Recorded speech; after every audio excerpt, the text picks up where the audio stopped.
यहाँ पर हम श्रीमद् भागवत महापुराण के 10वें स्कंद के 11वें अध्याय की चर्चा करेंगे। श्री सुखदेव जी कहते हैं, परीक्षित, वृक्षों के गिरने से जो भयंकर शब्द हुआ था उसे नंद बाबा आदि गोपों ने भी सुना। उनके मन में यह शंका हुई कि कहीं बिजली तो नहीं गिरी। सब के सब भयभीत होकर वृक्षों के पास आ गए। वहां पहुंचने पर उन लोगों ने देखा कि दोनों अर्जुन के वृक्ष गिरे हुए हैं।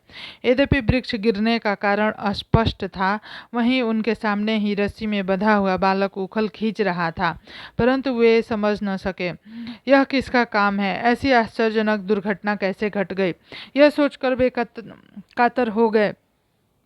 उनकी बुद्धि भ्रमित हो गई। वहां कुछ बालक खेल रहे थे। उन्होंने कहा, अरे इसी कन्हैया का तो काम है। यह दोनों वृक्षों के बीच में से होकर निकल रहा था। उखल तिरछा हो जाने पर दूसरी ओर से इसने उसे खींचा और वृक्ष गिर पड़े। हमने तो इनमें से निकले हुए 2 पुरुष भी देखे, परंतु गोपों ने बालकों की बात नहीं मानी। वे कहने लगे, एक नन्हा सा बच्चा इतना बड़े वृक्ष को उखाड़ डाले, यह कभी संभव नहीं। किसी किसी के चित्त में श्री कृष्ण की पहले की लीलाओं का स्मरण करके संदेह भी हो आया। नंद बाबा ने देखा, उनका प्राणों से प्यारा बच्चा रस्सी से बंधा हुआ उखल घसीटता जा रहा है। वे हंसने लगे। जल्दी से जाकर उन्होंने रस्सी की गांठ खोल दी। सर्वशक्तिमान भगवान कभी कभी गोपियों के फुसलाने से साधारण बालक के समान नाचने लगते, कभी भोले भाले अनजान बालक की तरह गाने लगते। वे उनकी हाथ की कठपुतली उनके सर्वथा अधीन हो गए। वे कभी उनके आज्ञा से पीढ़ा ले आते तो कभी दूसरों आदि तौलने के बटखरे उठा लाते, कभी खड़ाव ले आते तो कभी अपने प्रेमी भक्तों को आनंदित करने के लिए पहलवानों की भांति ताल ठोकने लगते। इस प्रकार सर्वशक्तिमान भगवान अपनी बाल लीलाओं से ब्रजवासियों को आनंदित करते और संसार में जो लोग उनके रहस्य को जानने वाले हैं उनको यह दिखलाते कि मैं अपने सेवकों के बस में हूँ। एक दिन कोई फल बेचने वाली आकर पुकार उठी, फल ले लो, फल ले लो, फल लो फल। यह सुनते ही समस्त कर्म और उपासनाओं के फल देने वाले भगवान अच्युत फल खरीदने के लिए अपनी छोटी सी अंगुली में अनाज खरीदने के लिए छोटी छोटी अंगुलियों में अनाज लेकर दौड़ पड़े।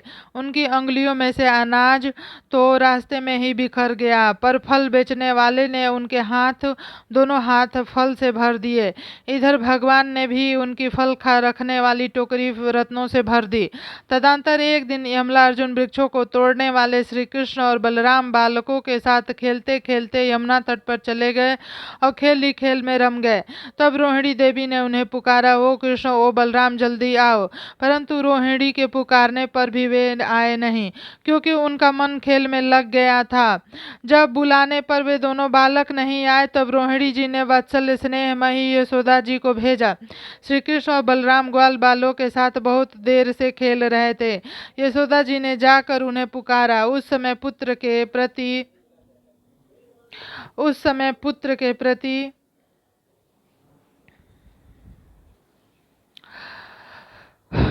पुकारा। तब रोहिणी जी ने वात्सल्य स्नेहमयी यशोदा जी को भेजा। श्री कृष्ण और बलराम ग्वाल बालों के साथ बहुत देर से खेल रहे थे।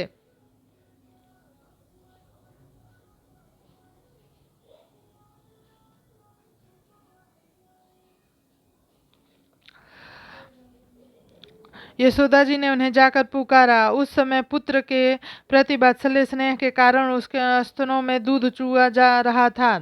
वे जोर जोर से पुकारने लगी, मेरे प्यारे कन्हैया, वो कृष्ण कमल नयन श्याम सुंदर बेटा, आओ अपनी माँ का दूध पी लो। खेलते खेलते थक गए हो बेटा, अब बस करो। देखो तो यही तुम भूख से दुबले हो रहे हो। मेरे प्यारे बेटा राम, तुम तो समूचे कुल को आनंद देने वाले हो। अपने छोटे भाई को लेकर जल्दी से आ जाओ। देखो भाई, आज तुमने बहुत सवेरे कलेऊ किया था, अब तो तुम्हें कुछ खाना चाहिए। बेटा बलराम ब्रजराज भोजन करने के लिए बैठ गए हैं, परंतु अभी तक तुम्हारी वाट देख रहे हैं। आओ अब हमें आनंदित करो। बालकों, अब तुम लोग भी अपने अपने घर जाओ। बेटा देखो तो सही, तुम्हारा एक एक अंग धूल से लथपथ हो रहा है। आओ जल्दी स्नान कर लो, आज तुम्हारा जन्म नक्षत्र है। पवित्र होकर ब्राह्मणों को गोदान करो। देखो देखो, तुम्हारे साथियों को उनकी माताओं ने नहला धुला कर मीच पोंछ कर कैसे सुंदर सुंदर गहने पहना दिए हैं। अब तुम भी नहा धोकर खा पी कर पहन ओढ़ कर तब खेलना। परीक्षित माता यशोदा का संपूर्ण मन प्राण प्रेम बंधन से बंधा हुआ था। वे चराचर जगत के शिरोमणि भगवान को अपना पुत्र समझती थी और इस प्रकार कहकर एक हाथ से बलराम और दूसरे हाथ से श्री कृष्ण को पकड़कर अपने घर ले आई। इसके बाद उन्होंने पुत्र के मंगल के लिए जो कुछ करना था वो बड़े प्रेम से किया। जब नंद बाबा आदि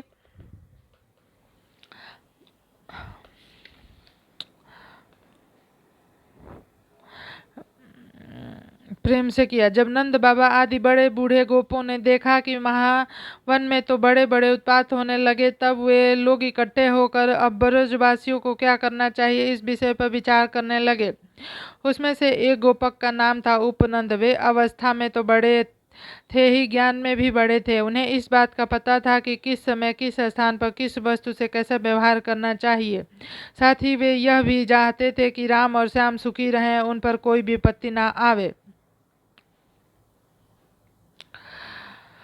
हाँ, उन्होंने कहा, भाइयों अब यहाँ ऐसे बड़े बड़े उत्पात होने लगे हैं जो बच्चों के लिए तो बहुत ही अनिष्टकारी हैं। इसलिए यदि हम लोग गोकुल और गोकुल वासियों का भला चाहते हैं तो हमें यहाँ से अपना डेरा डंडा उठाकर कूच कर देना चाहिए। देखो यह सामने बैठा हुआ नंद राय का लड़का सबसे पहले तो बच्चों के लिए कल्याण स्वरूपणी हत्यारिणी पूतना के चुंगल से किसी प्रकार छूटा। इसके बाद भगवान की दूसरी कृपा यह हुई कि इसके ऊपर इतना बड़ा छकड़ा गिरते गिरते बचा। बवंडर रूपधारी दैत्य ने तो इसे आकाश में ले जाकर बड़ी भारी विपत्ति मृत्यु के मुख में ही डाल दिया था। परंतु वहां से जब वह चट्टान पर गिरा तब भी हमारे कुल के देवेश्वरों ने ही इस बालक की रक्षा की। यमला अर्जुन वृक्षों के गिरने के समय उनके बीच में आकर भी यह या और कोई बालक न मरा। इससे भी यह हमें समझना चाहिए कि भगवान ने हमारी रक्षा की। इसलिए जब तक कोई बहुत बड़ा अनिष्टकारी अरिष्ट हमें और ब्रज को नष्ट न कर दे तब तक ही हम लोग अपने बच्चों को लेकर अनुचरों के साथ यहाँ से अन्यत्र चलें। वृंदावन नामक एक वन है, उसमें छोटे छोटे और भी बहुत से नए नए हरे भरे वन हैं। वहाँ बड़ा ही पवित्र पर्वत, घास, हरी भरी लता वनस्पतियाँ हैं। हमारे पशुओं के लिए तो बहुत ही हितकारी हैं। गोप गोपी और गायों के लिए यह केवल सुविधा का ही नहीं, सेवन करने योग्य स्थान है। सो यदि तुम सब लोगों को यह बात जंचती हो तो आज ही हम लोग वहाँ के लिए कूच कर दें। देर ना करें, गाड़ी छकड़े जोते और पहले गायों को, जो हमारी एकमात्र संपत्ति है, वहाँ भेज दें। उपनंद की बात सुनकर सभी गोपों ने एक स्वर से कहा, बहुत ठीक, बहुत ठीक। इस विषय में किसी का भी मतभेद न था। सब लोगों ने अपनी झुंड की झुंड गायें इकट्ठी की और छकड़ों पर बैठकर घर की सब सामग्री लादकर वृंदावन की यात्रा की।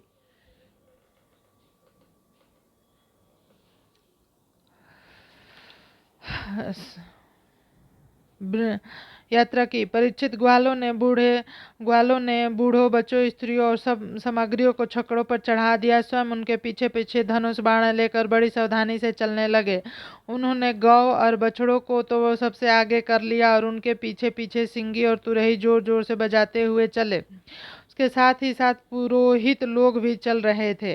गोपियां अपने अपने वक्ष स्थल पर नई केसर लगाकर, सुंदर सुंदर वस्त्र पहनकर, गले में सोने का हार धारण किए हुए रथों पर सवार थी। बड़े आनंद से भगवान श्री कृष्ण की लीलाओं के गीत गाती जा रही थी।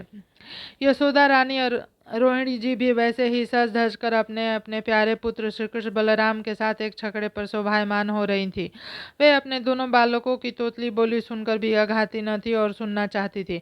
वृंदावन बड़ा ही सुंदर था, चाहे कोई भी ऋतु हो वहाँ सुखी सुख है। इसमें प्रवेश करके ग्वालों ने अपने छकड़ों का चंद्रकार मंडल बनाकर खड़ा कर दिया, अपने गोधन के रहने योग्य बना लिया। परीक्षित, वृंदावन का हरा भरा वन, अत्यंत मनोहर गोवर्धन पर्वत, यमुना नदी के सुंदर सुंदर पल्लिनों को देखकर भगवान श्री कृष्ण और बलराम जी के हृदय में उत्तम प्रीति का उदय हुआ। राम और श्याम दोनों ही अपने तोतली बोली और अत्यंत मधुर बालोचित लीलाओं से गोकुल की ही तरह वृंदावन में भी ब्रजवासियों का आनंद देते रहे।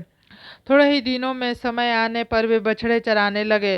दूसरे ग्वाल बालों के साथ खेलने के लिए बहुत सी सामग्री लेकर वे घर से निकल पड़ते और गोरोष्ठ गायों रहने के स्थान के पास ही अपने बछड़ों को चराते। श्याम और राम कहीं बांसुरी बजा रहे हैं तो कहीं गोकुल ढस ले ढेले या गोलियां फेंक रहे हैं गुलेलिया। किसी समय अपने पैरों के घुंघरू पर तान छेड़ रहे हैं तो कहीं बनावटी गाय और बैल बनाकर खेल रहे हैं।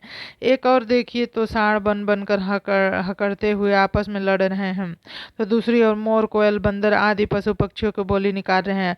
परीक्षित इस प्रकार सर्वशक्तिमान भगवान साधारण बालकों के सामने खेलते रहते।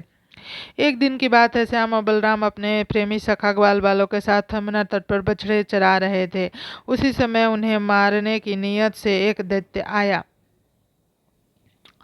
भगवान ने देखा कि यह मन बनावटी बछड़े का रूप धारण करके बछड़ों के झुंड में मिल गया है। वे आंखों के इशारे से बलराम जी को दिखाते हुए धीरे धीरे उसके पास पहुंच गए। उस समय ऐसा जान पड़ता था मानो वे दैत्य को तो पहचानते ही नहीं और उस हट्टे कट्टे सुंदर बछड़े पर मुग्ध हो गए हैं। भगवान श्री कृष्ण ने पूंछ के साथ उसके दोनों पिछले पैर पकड़कर आकाश में घुमाया और मर जाने पर कैथ के वृक्ष पर पटक दिया। उसका लंबा तगड़ा दैत्य शरीर बहुत से कैथ के वृक्षों पर गिरा और स्वयं भी गिर पड़ा। यह देखकर ग्वाल बालों के आश्चर्य की सीमा नहीं, वे वाह वाह करके प्यारे कन्हैया की प्रशंसा करने लगे। उसी मारने की नियत से भगवान ने देखा कि बनावटी बछड़े का रूप धारण करके बछड़े के झुंड में मिल गया। वे आंखों के इशारे से बलराम जी को दिखाते हुए धीरे धीरे उसके पास पहुंच गए। उस समय ऐसा जान पड़ता था मानो वे दैत्य तो पहचानते नहीं और उस हट्टे कट्टे सुंदर बछड़े पर मुग्ध हो गए हैं। भगवान श्री कृष्ण पूंछ के साथ उसके दोनों पिछले पैर पकड़कर आकाश में घुमाया और मर जाने पर कैथ के वृक्ष पर पटक दिया। उसका लंबा तगड़ा दैत्य शरीर बहुत से कैथ के वृक्षों को गिराकर स्वयं भी गिर पड़ा। यह देखकर ग्वाल बालों के आश्चर्य की सीमा नहीं, वाह वाह करके प्यारे कन्हैया की प्रशंसा करने लगे। देवता भी बड़े आनंद से फूलों की वर्षा करने लगे।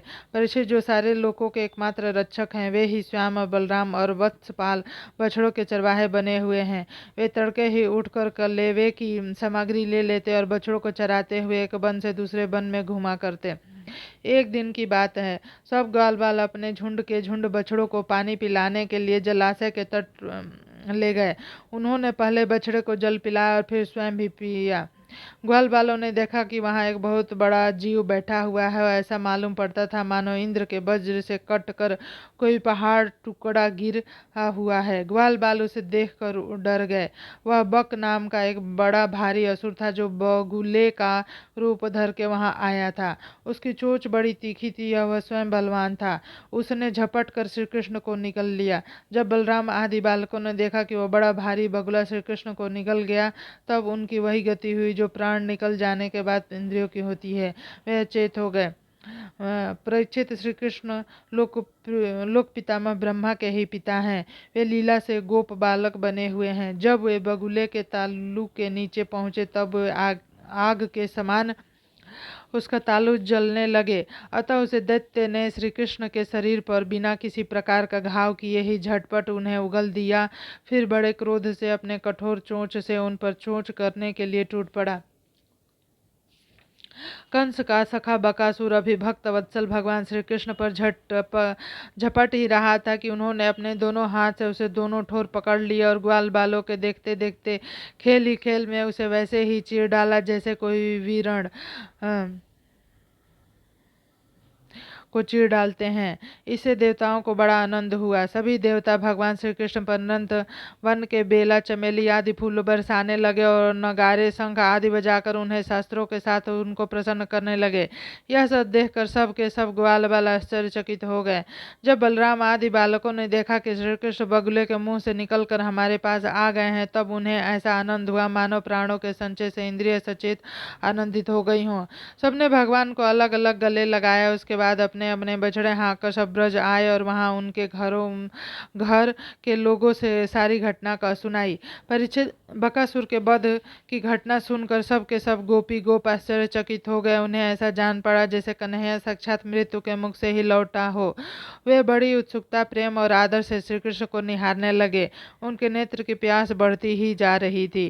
किस प्रकार उन्हें तृप्ति न होती थी। वे आपस में कहने लगे, हाय हाय, यह कितने आश्चर्य की बात है। इस बालक को कई बार मृत्यु को मुंह में जाना पड़ा, परंतु जिन्होंने इसका अनिष्ट करना चाहा उन्हीं का अनिष्ट हुआ, क्योंकि उन्होंने पहले ही दूसरों का अनिष्ट किया था। यह सब होने पर भी वे भयंकर असुर इसका कुछ भी नहीं बिगाड़ पाते। आते ही इसे मार डालने की नीयत से, किंतु आग पर गिरकर पतंगों की तरह उल्टे स्वयं स्वाहा हो जाते हैं। सच है, ब्रह्मवेता महात्माओं के वचन कभी झूठे नहीं होते।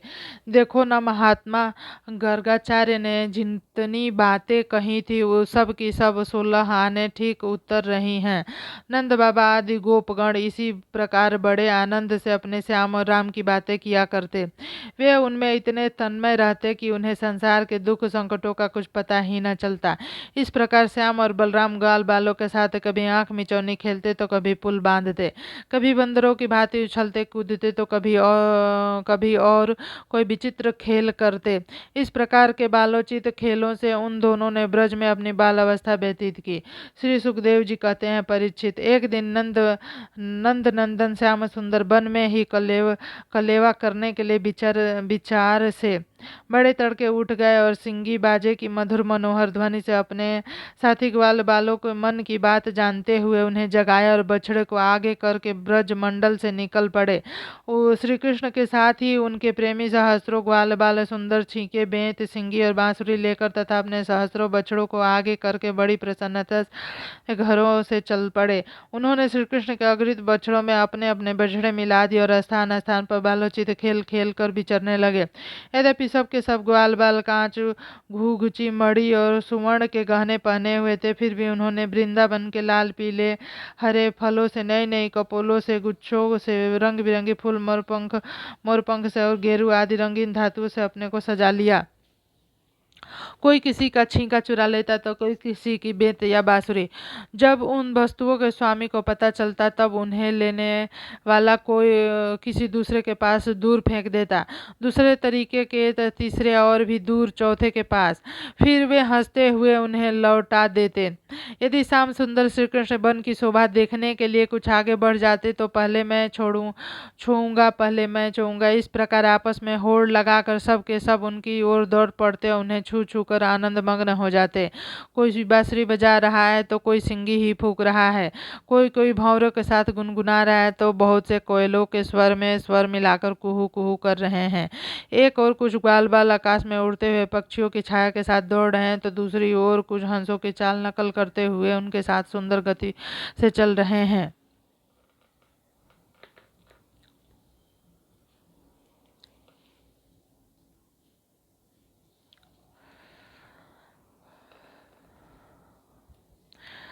कोई बगुले के पास जाकर उसी के समान आगे आंखें मूंद कर बैठ रहे हैं तो कोई मोरों को नाचते देख उन्हीं की तरह नाच रहे हैं। कोई बंदरों की पूंछ पकड़कर खींच रहे हैं तो दूसरे उनके साथ इस पेड़ से उस पेड़ पर चढ़ रहे हैं। कोई उनके साथ मुंह बना रहे हैं तो दूसरे उनके साथ डाल से डाल दूसरी डाल छलांग मार रहे हैं। बहुत से ग्वाल बाल तो नदी के कछारों में छपका खेल रहे हैं और उसमें फुदकते हुए मेढक के साथ स्वयं भी फुदक रहे हैं। कोई पानी में अपनी परछाई देखकर उनकी हंसी कर रहे हैं तो दूसरे अपने शब्दों की प्रतिध्वनि को बुरा भला कह रहे हैं। भगवान श्री कृष्ण ज्ञानी संतों के लिए स्वयं ब्रह्मानंद के मूर्तिमान अनुभव हैं। दास्य भाव से युक्त भक्तों के लिए वे आराध्य देव, परम ऐश्वर्यशाली परमेश्वर है। माया मोहित विषयांधों के लिए वे केवल एक मनुष्य बालक हैं। उन्हीं भगवान के साथ में महान पुण्यात्मा ग्वाल बाल तरह तरह के खेल खेल रहे हैं। बहुत जन्मों तक श्रम और कष्ट उठाकर जिन्होंने अपने इंद्रियों और अंतःकरण को वश में कर रखा है, उन योगियों के लिए भी भगवान श्री कृष्ण के चरण कमलों की रज अप्राप्य है। वही भगवान स्वयं जिन ब्रजवासी ग्वाल बालों की आंखों के सामने रहकर सदा खेल खेलते हैं, उनके सौभाग्य की महिमा इससे अधिक कही क्या क्या कही जाए। परीक्षित, इस समय अघासुर नामक महान दैत्य आधम का उससे श्री कृष्ण और ग्वाल बालों की सुखमय क्रीड़ा देखी न गई।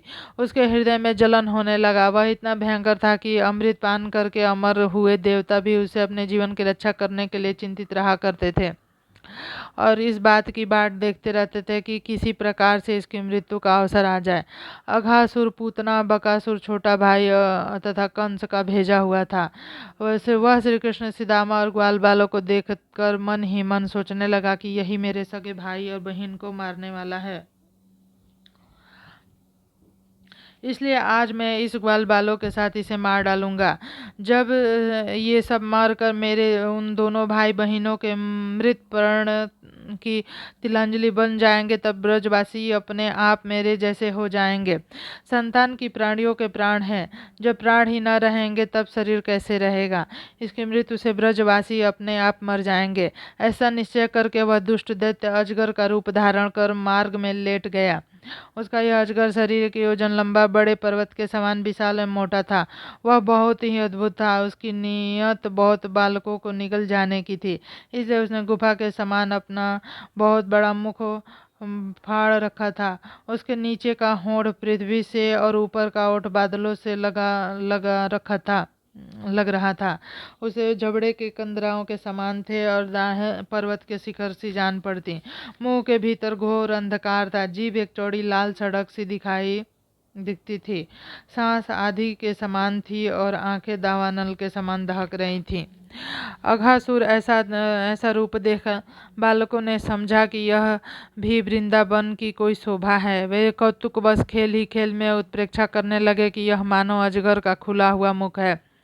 कोई कहता, मित्रों भला बताओ तो, यह जो हमारे सामने कोई जीव सा बैठा है, यह हमें निगलने के लिए खुले हुए किसी अजगर के मुंह जैसा नहीं है।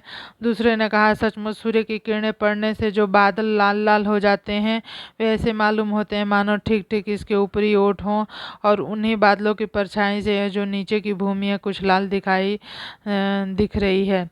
इसके नीचे का होंठ जान पड़ता है।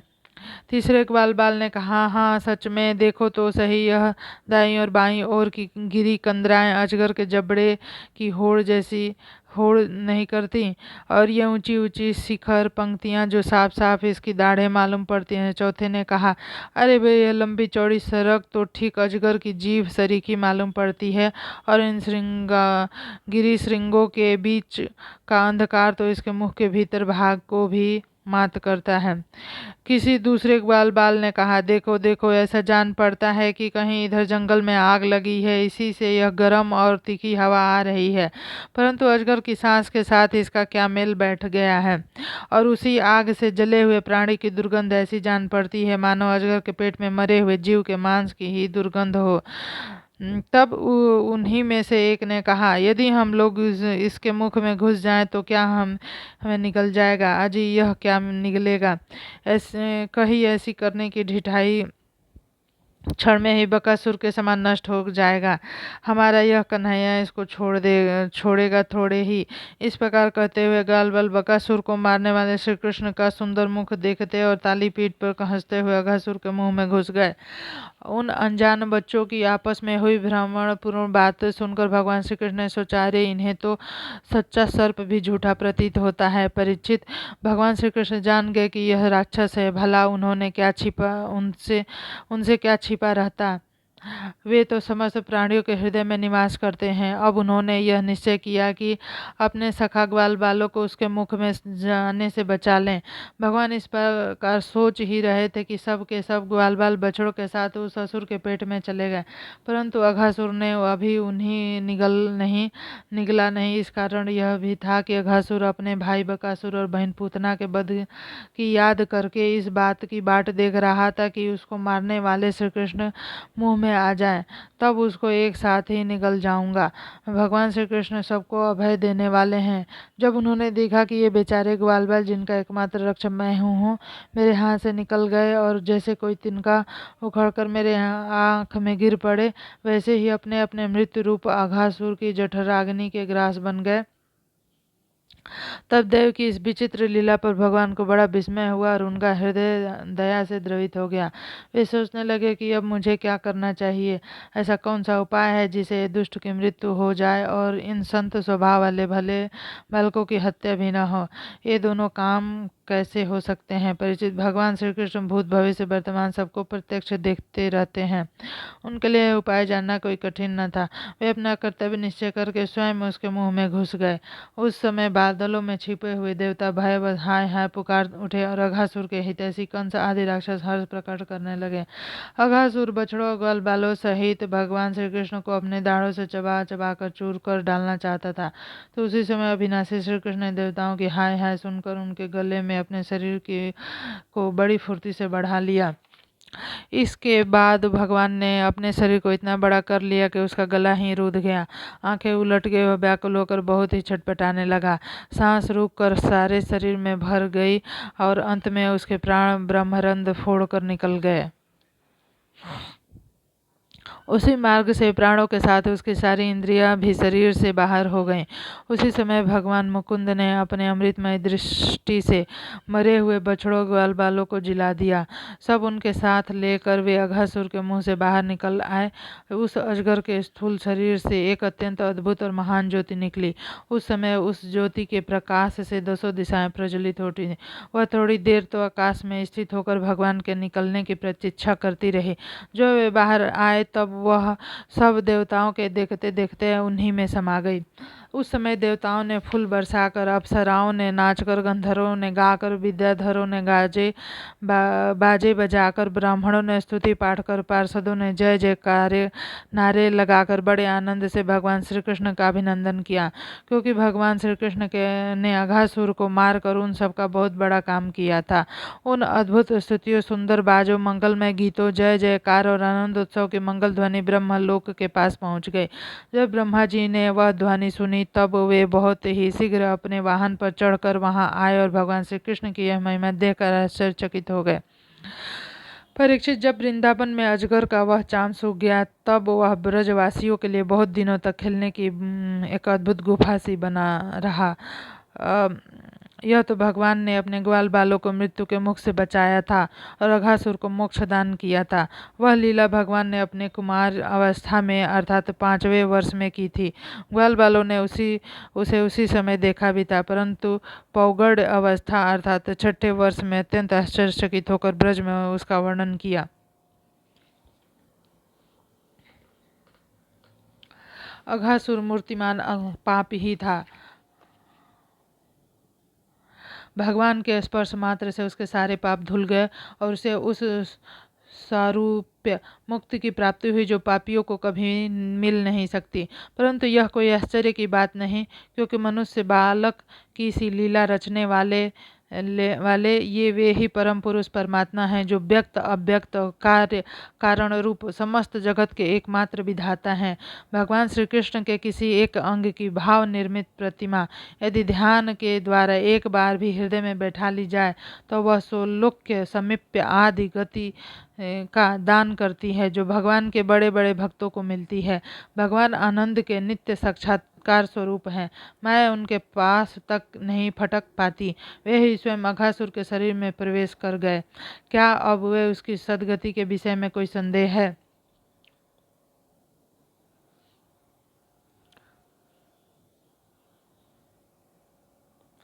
सूत जी कहते हैं, सौनकादि ऋषियों, यदुवंश शिरोमणि भगवान श्री कृष्ण ही राजा परीक्षित को जीवन दान दिया था।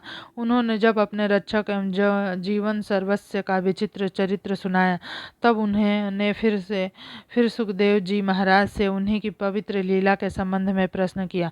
इसका कारण यह था कि भगवान की अमृतमय लीला ने परीक्षित के चित्त को अपने बस में कर रखा था। राजा परीक्षित ने पूछा, भगवान आपने कहा था कि ग्वाल बालों ने भगवान की की हुई 5वें वर्ष की लीला ब्रज में 6ठे वर्ष में जाकर कही। अब इस विषय में आप कृपा करके यह बताइए कि एक समय की लीला दूसरे समय में वर्तमानकालीन कैसे हो सकती है। महायोगी गुरुदेव, मुझे इस आश्चर्यपूर्ण रहस्य को जानने के लिए बड़ा कौतूहल हो रहा है। आप कृपा करके बताइए। अवश्य ही इसमें भगवान श्री कृष्ण की विचित्र घटनाओं को घटित करने वाली माया का कुछ न कुछ काम होगा, क्योंकि और किसी प्रकार ऐसा नहीं हो सकता। गुरुदेव, यद्यपि यह क्षत्रियोचित धर्म ब्राह्मण सेवा से विमुख होने के कारण मैं अपराधी नाम मात्र का क्षत्रिय हूँ, तथापि हमारा अहोभाग्य है कि हम आपके मुखार बिंद से निरंतर झरते हुए परम पवित्र मधुमय श्री कृष्ण लीला अमृत का बार बार पान कर रहे हैं। भगवान के परम प्रेमी भक्तों में श्रेष्ठ शौनक जी, जब राजा परीक्षित ने इस प्रकार प्रश्न किया, तरह श्री सुखदेव जी को भगवान की वह लीला स्मरण हो आई और उनकी समस्त इंद्रियां तथा अंतःकरण विवश होकर भगवान की नित्य लीलाओं में खींच गए। कुछ समय के बाद धीरे धीरे श्रम और कष्ट से उन्हें ब्रह्म ज्ञान हुआ। तब वे परीक्षित से भगवान की लीला का वर्णन करने लगे। 13वां अध्याय, ब्रह्मा जी का मोह और उसका नाश। इसके बारे में हम लोग अगले वीडियो में चर्चा करेंगे। धन्यवाद।